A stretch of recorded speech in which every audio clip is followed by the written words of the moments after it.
मशरिक की तरफ से वो फौजें निकलेंगी, लोग आएंगे जो अरब में महदी की हुकूमत कायम करें। कयामत के करीब, कयामत से पहले एक वक्त ऐसा आएगा जब पूरी दुनिया में हर जगह कुफ्र का बोलबाला होगा। लोग ऐशो इशरत में इतने गुम हो जाएंगे कि उन्हें सच और झूठ का फर्क ही नहीं रहेगा।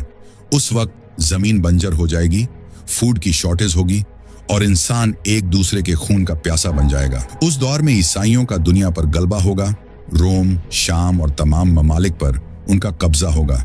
वक्त इतनी तेजी से गुजरेगा कि साल महीने की तरह और महीना हफ्ते की तरह लगने लगेगा। एक हफ्ता बस एक दिन सा गुजर जाएगा। लोगों की उम्र घट जाएगी। उस जमाने में सिर्फ मक्का और मदीना में मुसलमान बचेंगे और वहीं पर इस्लाम का गढ़ होगा। अल्लाह के तमाम वली अपने इलाकों को छोड़कर मक्का और मदीना शरीफ की तरफ हिजरत करेंगे। उस वक्त रमजान शरीफ का महीना होगा। मेरे प्यारे दोस्तों, कयामत की इन निशानियों को समझना जरूरी है, तो इस वीडियो को पूरा जरूर देखें। इसे लाइक करें, शेयर करें और अपने घर वालों को भी दिखाएं। कयामत की बड़ी निशानियों में से पहली निशानी यह होगी कि इराक और शाम तबाह हो जाएंगे। और देखिए, आज इराक और शाम की तबाही में कोई शक नहीं रह गया है। जुल्म इतना आम हो जाएगा कि अगर एक अंधे से भी पूछो कि दुनिया के हालात कैसे हैं, तो वह भी कहेगा जुल्म हर तरफ छाया हुआ है। आज की सूरत हाल देख लीजिए। बेगुनाहों को बेवजह जेल में डाला जा रहा है। इंसाफ का कोई नामो निशान नहीं बचा। चारों तरफ ऊंची ऊंची इमारतें बनाई जा रही हैं, मानो इंसान अपने घमंड में अंधा हो गया हो। और चौथी निशानी, जो अभी तक पूरी नहीं हुई मगर अब बस पूरी होने ही वाली है, वह यह कि 3 खलीफा के बेटे आपस में जंग करेंगे। वह उस खजाने को लेकर लड़ेंगे जो काबा के अंदर है। जब उनके बीच जंग छिड़ेगी तो फिर कबीलों में भी फसाद फैल जाएगा। यह अभी तक नहीं हुआ, लेकिन यह होना बाकी है। 3 खलीफा के बेटे यानी 3 बादशाह के बेटे हो सकते हैं। वे अलग अलग मुल्कों के शहजादे भी हो सकते हैं या गुजरे हुए बादशाहों की औलादें। कभी कभी यह भी हो सकता है कि उनके दूर के आबा अजदाद में कोई बादशाह रहा हो और वे उसी खानदान के वारिस हों, मगर यह कब होगा इसका अंदाजा लगाना नामुमकिन है। हालात इतने नाजुक हैं कि फसाद कब भड़क जाए कोई नहीं जानता। आज पूरी दुनिया की सूरतें हाल देख लीजिए। चारों तरफ वही हुकूमतें हैं जो काट खाने वाली हैं, जालिम, फितनों से भरी हुई। लेकिन इन हुकूमतों के बाद अल्लाह रब्बुल इज्जत एक नई खिलाफत कायम करेगा। खिलाफत अला मिनहाज नबूवत, यानी एक ऐसी खिलाफत जो नबूवत के तरीके पर होगी। यह खिलाफत हजरत इमाम मोहम्मद बिन अब्दुल्लाह अल हसनी अल मेहदी के हाथों पर होगी। वे हजरत हसन रजी अल्लाह ताला अन्हु के खानदान से होंगे, क्योंकि जब हजरत इमाम हसन 5वें खलीफा बने जो हजरत अली के बाद खिलाफत पर आए, तो उस वक्त हजरत अली और मुआविया के दरमियान जंग चल रही थी। यह जंग लंबी हो चुकी थी। दोनों जमातें अहले ईमान की थीं। हजरत अली की जमात भी ईमान वाली और मुआविया की जमात भी ईमान वाली। लेकिन हजरत हसन ने इस फसाद को खत्म करने और सुलह कराने के लिए अपनी खिलाफत छोड़ दी। वे खिलाफत से दस्तबरदार हो गए। अल्लाह ने उनकी इस कुर्बानी के बदले उनकी नस्ल से एक ऐसे शख्स को पैदा फरमाया, हजरत इमाम मेहदी, जो पूरी दुनिया का कंट्रोल संभालेंगे। उस वक्त जब लोग खाना काबा का तवाफ कर रहे होंगे, हजरत इमाम मेहदी भी वहां होंगे और उस वक्त आपकी उम्र 40 साल हो चुकी होगी। इमाम मेहदी आपका लक़ब होगा, जबकि असल नाम मोहम्मद होगा। आपके वालिद का नाम अब्दुल्लाह होगा। आपकी नाक पतली और बुलंद होगी और आपकी शान रोशन और नूरानी होगी। आपका रंग अरबी जैसा होगा और आपके दाएं रुखसार पर तिल होगा। आपकी सीरत हुजूर अलैहिस्सलाम जैसी होगी। आपकी तबीयत में सच्चाई, सखावत और रहमो करम बेइंतहा होगा। इमाम मेहदी अलैहिस्सलाम को औलिया पहचानेंगे और उन्हें तलाश करेंगे। ये उल्मा दुनिया के मुख्तलिफ मुल्कों से आए होंगे जो हज के मौके पर जमा होंगे। उनके दिलों में ये फिक्र होगी कि दुनिया में जो जुल्म, कत्ल, गैरत गिरी और खून खराबा हो रहा है वह खत्म हो जाए। वे अल्लाह से दुआ करेंगे कि इमाम मेहदी को भेज दे। ये उल्मा इमाम मेहदी को तलाश करते फिरेंगे। उस वक्त मेहदी मदीना में होंगे, मगर उन्हें खुद भी नहीं पता होगा कि वे ही मेहदी हैं। फिर वे मक्का की तरफ पनाह लेंगे और वहां कयाम करेंगे। जब उन्हें पता चलेगा कि कुछ उल्मा एक ऐसे शख्स को तलाश कर रहे हैं जिसका नाम मोहम्मद हो और वालिद का नाम अब्दुल्लाह, तो उन्हें डर लगेगा कि कहीं वे मुझे पकड़ ना लें। इसी डर से वे फिर मदीना चले जाएंगे। लेकिन वो उल्मा भी मदीना पहुंच जाएंगे और आखिरकार उन्हें इमाम मेहदी का पता चल जाएगा। इमाम मेहदी अलैहिस्सलाम जब देखेंगे कि ये लोग उन्हें तलाश करते करते मदीना आ गए हैं तो वह फिर डर के मक्का चले जाएंगे, लेकिन जब वह मक्का पहुंचेंगे तो ये उल्मा भी वहां वापस आ जाएंगे। उस वक्त इमाम मेहदी काबा की दीवार से चिपक कर दुआ कर रहे होंगे और तभी ये लोग वहां पहुंचेंगे। वे कहेंगे, आप इमाम मेहदी हैं, आप बैत कीजिए। इमाम मेहदी घबरा जाएंगे और कहेंगे, नहीं, मैं वह शख्स नहीं हूं, मैं तो एक अंसार का आदमी हूं। लेकिन उल्मा कहेंगे, आप भाग नहीं सकते हमसे, आप बहुत बार भाग चुके हैं। अब अगर आप फिर भागे और बैत नहीं ली तो उम्मत का जो खून बह रहा है उसकी जिम्मेदारी आपकी गर्दन पर होगी। यह सुनकर इमाम मेहदी घबराकर बैत ले लेंगे। जब वह बैत लेंगे तो उस वक्त दुनिया के मुख्तलिफ इलाकों के 7 बड़े उल्मा उनके तलाश में सबसे आगे होंगे और जब बैत पूरी होगी तो उनका लश्कर लगभग 15,000 का होगा। तभी आसमान से आवाज आएगी, यह अल्लाह का खलीफा मेहदी है।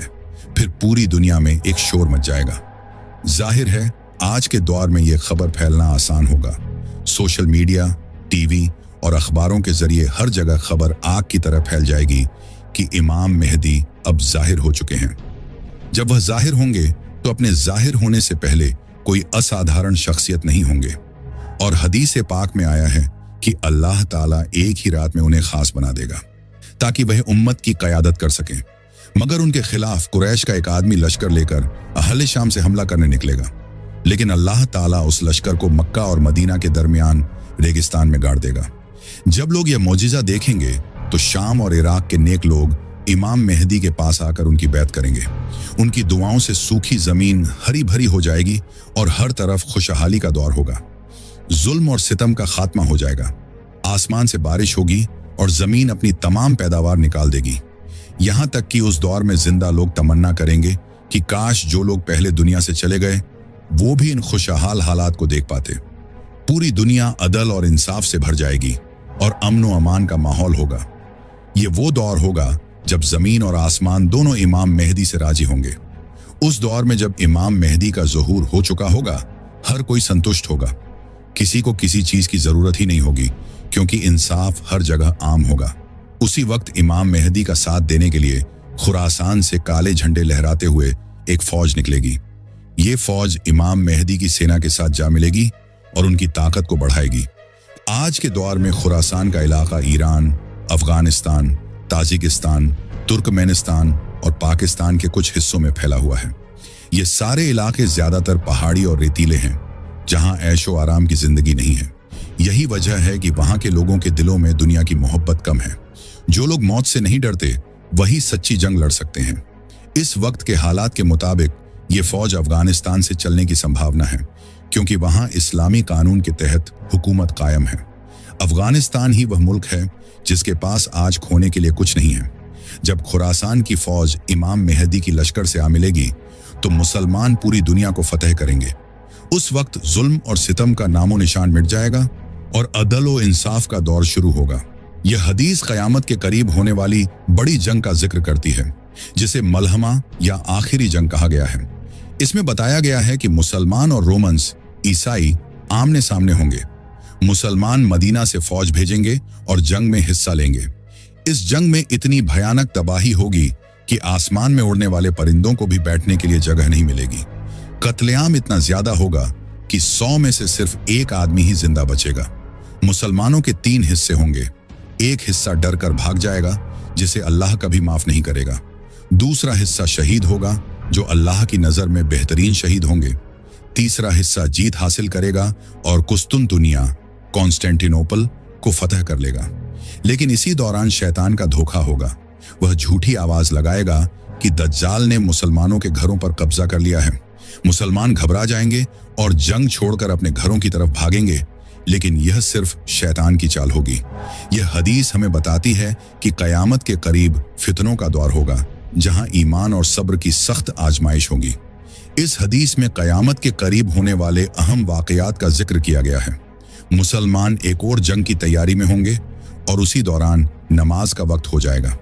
उसी समय अल्लाह के नबी हजरत ईसा अलैहिस्सलाम इस दुनिया में तशरीफ लाएंगे। वह 2 फरिश्तों के पंखों पर दमिश्क की एक मस्जिद के मीनार पर उतरेंगे। हजरत ईसा अलैहिस्सलाम इमाम मेहदी के पीछे खड़े होकर नमाज अदा करेंगे। इसके बाद मुसलमानों की लीडरशिप हजरत ईसा अलैहिस्सलाम के हाथ में आ जाएगी। वह फरमाएंगे, दरवाजा खोल दो। जब दरवाजा खोला जाएगा तो सामने दज्जाल खड़ा होगा।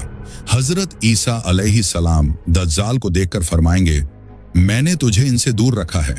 फिर वह मुकाम लुत जो आज के दौर में इजराइल में स्थित है पर दज्जाल को पकड़ लेंगे। हजरत ईसा अलैहिस्सलाम उसे नेजा मारकर कत्ल कर देंगे। दज्जाल की मौत के बाद मुसलमानों और यहूदियों के बीच एक जंग होगी। नबी करीम सल्लल्लाहु ताला अलैहि वसल्लम ने फरमाया कि अगर कोई यहूदी किसी पत्थर के पीछे भी छुपा होगा तो वह पत्थर भी बोल उठेगा, ऐ मुसलमान, मेरे पीछे एक यहूदी छुपा है, आकर इसे कत्ल कर दो। सिर्फ बरगद का दरख्त यह बात नहीं बताएगा क्योंकि वह यहूदियों का दरख्त होगा। कुछ वक्त बाद इमाम मेहदी अलैहिस्सलाम का विसाल देहांत हो जाएगा।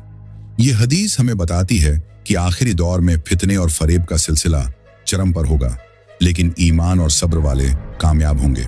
नबी पाक सल्लल्लाहु ताला अलैहि वसल्लम, इमाम मेहदी तुम में 7 या 8 साल तक रहेंगे। इमाम बाकिर अलैहिस्सलाम ने फरमाया, जब इमाम मेहदी का ज़हूर होगा तो अल्लाह ताला इस कायनात की गर्दिश को स्लो कर देगा, जिससे वक्त धीरे गुजरेगा। इस तरह इमाम मेहदी अलैहिस्सलाम सिर्फ 7 सालों में दुनिया फतह कर लेंगे। फिर हजरत ईसा अलैहिस्सलाम कुरान के कानून और एक आदिल हुक्मरान की हैसियत से लोगों के बीच इंसाफ के साथ फैसले करेंगे। वो क्रॉस को तोड़ देंगे, खंजीर को मार डालेंगे और जिजिया खत्म कर देंगे।